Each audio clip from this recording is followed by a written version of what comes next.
The same 700 people, it seems like. Not the same people, but I mean the same size crowd, and they don't seem too excited about any ideas about for expanding brand recognition. RVD Rob Van Dam gives his thoughts on why TNA failed to compete with the WWE. Let's see what Rob Van Dam has to say. At the end of your WWE run, did you know it was coming to an end? Did you figure, right, this isn't for me anymore? When was the moment when you decided you were going to leave? We already talked about this. As soon as Vince said, my referees have to have credibility, I have to have rules on all the matches, and we'll just have one Extreme Rules match per show to make it ECW, even though they have tables, ladders, and chairs and all kinds of other on the other shows. I knew it was done. I knew that he was betraying the fans of ECW, and I don't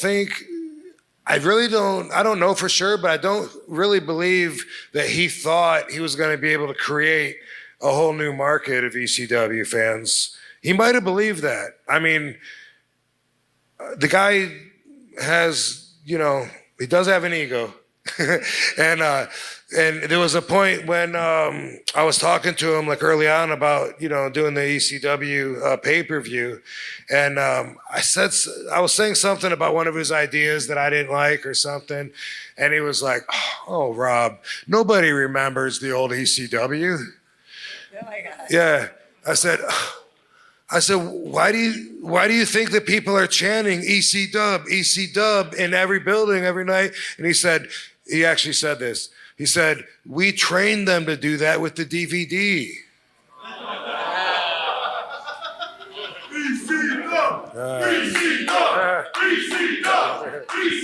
Yeah, I'm trying to understand I'm trying to see it from Vince's perspective here. Like what he meant by we trained them with the DVD. So I'm assuming he's talking about the Rise and Fall of ECW DVD. It doesn't make any sense because when that DVD came along and the ECW revival came along, ECW wasn't closed. I mean, it hadn't been closed down for that long at that time. It only been closed down for 4 years at that point? 3-4 years? So yeah, to say that, no one remembers the old ECW at that, that's ridiculous. And even by ECW's revival in 2006, by that time it had been closed down for 5 years. People are still going to remember, and they had the ECW reunion show. It doesn't make any sense. There are some times where Vince McMahon could make decisions and I could understand it. Even if I don't agree with it, I can understand it. This one, though, I'm trying to figure it out, and I don't know. I don't get it. Do you guys have any ideas? Or this is just Vince McMahon being Vince McMahon? He actually said that. So maybe he thought that he could have a successful third brand, but I've always kind of felt like, I mean, did he bring it back to destroy it? Because one of the moments when I knew it was gone also was when he was the ECW champion.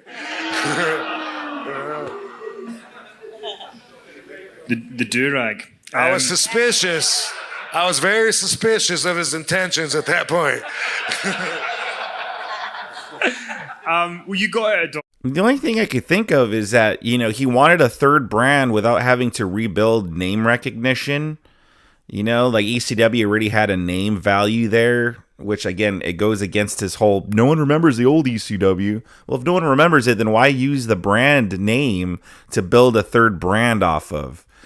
I don't know. It doesn't make any sense to me. You left, and then you were in TNA for a while, and it always felt like, I remember you saying in an interview once that you were in TNA and you'd be going through an airport and they'd say, "Oh, I miss you, RVD. When can I see you?" And you'd be like, "I'm wrestling on Spike every week." Why do you think that TNA never got to the next level? I almost feel like they don't care.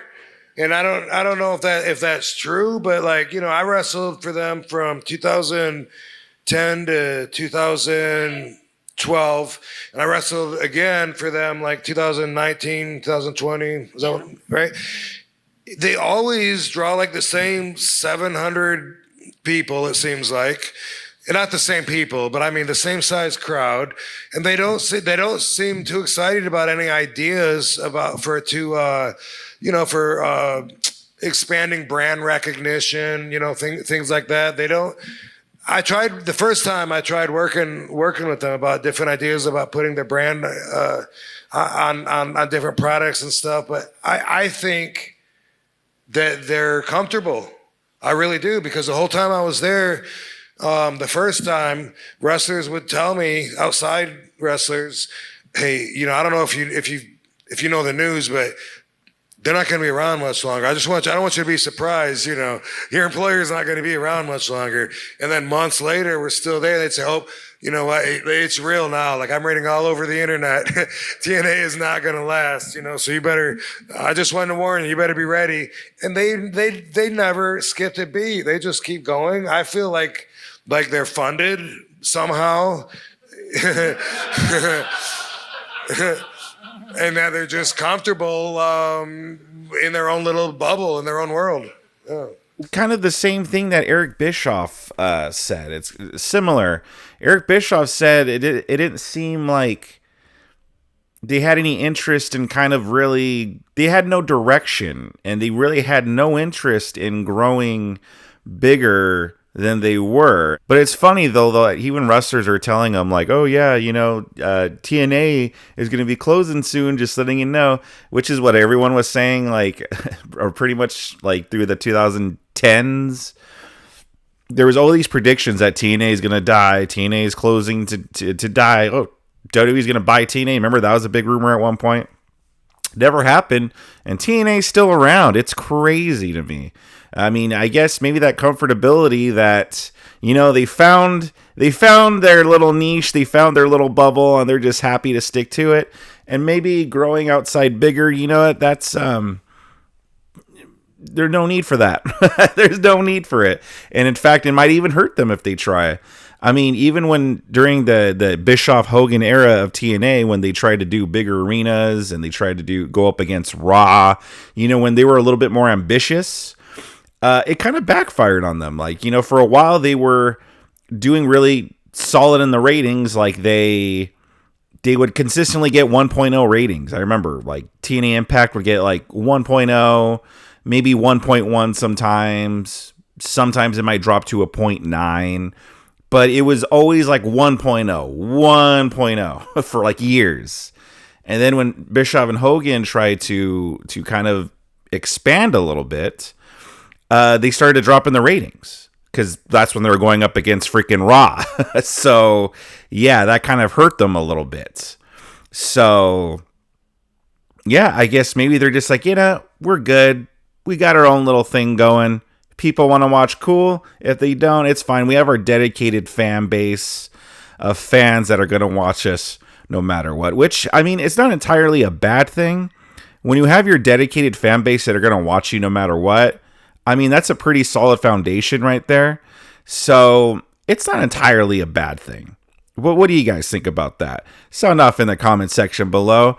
Subscribe to my channel if you enjoy content like this.